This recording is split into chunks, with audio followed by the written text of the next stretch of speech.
अस्सलाम वालेकुम वरहमतुल्लाहि वबरकात। आप देख रहे हैं दारुल इफ्ताह मज़हरिया यूट्यूब चैनल। कुछ ज़रूरी मसाइल सफ़रुल मुज़फ़्फ़र के हवाले से गोश गुज़ार करूँगा, जो अमूमी तौर पर बार बार दारुल इफ्ताह में सवालात भेजे जा रहे हैं। पहला सवाल ये है, क्या सफ़रुल मुज़फ़्फ़र में बलाएँ नाज़िल होती हैं? उसका जवाब ये है कि अल्लाह रब्बुल इज़्ज़त कि ये तमाम अयाम सब बरकत वाले हैं। इसमें कोई महीना, कोई दिन, कोई रात, कोई घंटा, कोई घड़ी नहूसत वाली मनहूस या ऐसी नहीं है जिसमें ख़ुसूसी तौर पर बलाएँ नाज़िल होने का ज़िक्र कुरान और हदीस में आया हो। ख़ुसूसन इस नज़रिए की नबी अलैहिस्सलाम ने हदीस पाक के अंदर नफ़ी कर दी है। हज़रत अबू हुरैरा रज़ियल्लाहु ताला अन्हु हदीस पाक के रावी हैं। मिशकातुल मसाबी के अंदर ये हदीस पाक मौजूद है।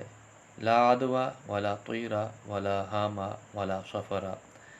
नबी अलैहिस्सलाम ने इरशाद फरमाया, ना मर्ज़ उड़ कर लगती है, ना परिंदा, ना उल्लू, ना सफ़र कोई चीज़ है।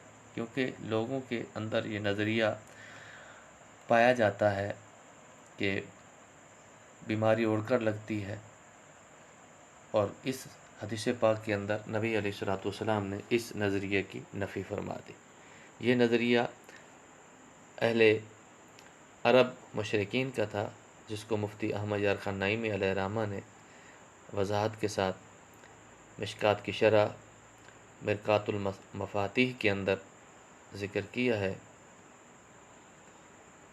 और आपने इरशाद फरमाया कि ला अदवा से मुराद अहले अरब का ये अकीदा था, बीमारियों में अक्ल व होश होती है। जो बीमार के पास बैठे वो बीमारी उड़कर उस शख्स को लग जाती है।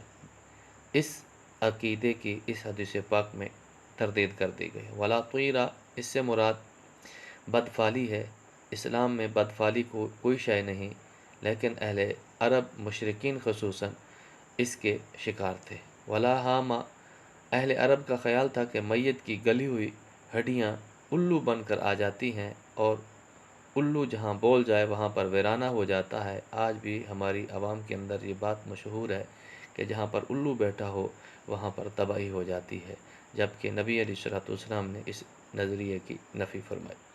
ला सफ़रा, इससे मुराद जितने भी लोगों के अंदर फासिद अकायद और नज़रियात पाए जाते हैं कि सफ़र के अंदर बलाएँ और मुसीबतें नाज़िल होती हैं, और सफ़र के अंदर जो है वो लोग बीमार हो जाते हैं, और इसके अंदर कसीर अमवात वाक़ होती हैं, तो नबी अलैहिस्सलाम ने ला सफ़रा फरमा कर इसकी भी तरदीद फरमा दी कि सफ़र जैसे लोगों के अंदर मशहूर है कि मनहूस है, ये कोई चीज़ नहीं है। ये बदशगुनी लेना ज़माने जahलियत में ये मशहूर था, और आज आवाम के अंदर भी ये बातें मशहूर हैं। अल्लाह ताला हमें इस चीज़ की हिदायत अता फ़रमाए कि हम बदशगुनी लेने से बच जाएं, क्योंकि बदशगुनी इस्लाम के अंदर बातिल है। इससे इस्लाम के अंदर इस चीज़ से मना फ़रमाया गया है कि किसी के नफ़ा के हसूल या किसी के दर्द दूर करने के लिए शगुन का कोई ताल्लुक़ और असर नहीं। अल्लामा मुल्ला अली कारी अलैहिर्रहमा ने इस हदीस पाक के तहत फरमाया, आप फरमाते हैं कि मोहम्मद बिन राशिद से पूछा रसूलुल्लाह सल्लल्लाहु अलैहि वसल्लम के इरशाद क्या हैं ला सफ़रा के बारे में, क्या मतलब है इसका? तो उन्होंने इरशाद फरमाया, माह सफ़र के दिनों को मनहूस समझते थे लोग, तो रसूलुल्लाह सल्लल्लाहु अलैहि वसल्लम ने फरमाया ला सफ़रा, यानी सफ़र में किसी किस्म की कोई नहूसत नहीं होती। दूसरे सवाल कि जिसके बारे में पूछा गया है कि क्या सफ़र के आखिरी बुध में नबी अलैहिस्सलाम को शिफा हो गई थी? तो सफ़र के आखिरी बुध जो हमारी आवाम के अंदर मशहूर है कि नबी अलैहिस्सलाम शिफा याब हो गए थे, और फिर आप सैर व तफरीह के लिए ले गए थे। हज़रत बीबी आयशा सिद्दीक़ा रज़ियल्लाहु ताला अन्हा ने एक मन्नत मानी हुई थी कि आप शिफा याब हो जाएंगे तो हम नबी अलैहिस्सलाम की शिफा याबी पर हम चूरी बनाएगी। तो आपने चूरी बनाई। ये अवामी मसला मशहूर है अवाम के अंदर, जबकि हकीकत ये है कि नबी अलैहिस्सलाम जिस मर्ज़ के अंदर आपका विसाल हुआ वो सफ़र के आखिरी बुध वाले दिन शिद्दत इख्तियार कर गई थी। اور اس بیماری کے اندر ہی آپ صلی اللہ علیہ وآلہ وسلم کا وصال ہوا۔ علماء کرام نے اس کے بارے میں تفصیل کے ساتھ فرمایا ہے کہ بدھ کے آخری سفر کے آخری بدھ اس نظریے سے چوری بنانا کہ نبی علیہ الصلوۃ والسلام کو شفا ملی اور آپ علیہ الصلوۃ والسلام باہر سیر و تفریح کے لیے تشریف لے گئے، یہ بالکل غلط ہے، اور اس نظریے سے چوری بنانا بھی درست نہیں، کیونکہ حقیقت میں امام الانبیاء علیہ الصلوۃ والسلام کو اس بدھ کو شفا نہیں ملی، بلکہ آپ کا جس مرض کے اندر وصال ہوا ہے وہ اسی بدھ کے اندر ہی سے شدت اختیار کر گئی تھی۔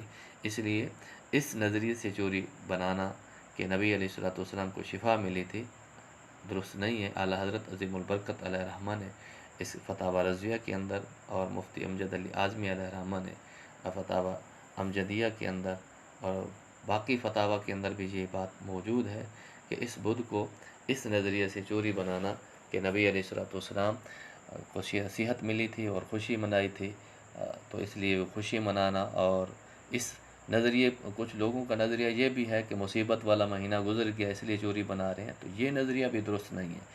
کیوں؟ اس لیے کہ بدھ ضروری نہیں ہے کہ اس بدھ آخری بدھ 29 صفر المظفر اور صبح چاند نظر آ جائے گا، جب سفر کے کچھ دن بعد میں باقی بھی ہوں تو یہ نظریہ تو دفن ہو جائے گا یہاں پر ہی، کیونکہ سفر کے دن تو ابھی باقی ہے، مصیبت اگر آنی ہوتی تو سفر کے آخری لمحے میں بھی آ سکتی ہے، تو اس لیے اس نظریے کے تحت چوری بنانا کہ سفر مصیبتوں والا مہینہ ہے، چلو شکر ہے گزر گیا، اور یا پھر اس نظریے سے چوری بنانا کہ نبی علیہ الصلوۃ والسلام کو شفا ملی تھی آخری بدھ کو، یہ نظریہ بھی درست نہیں ہے۔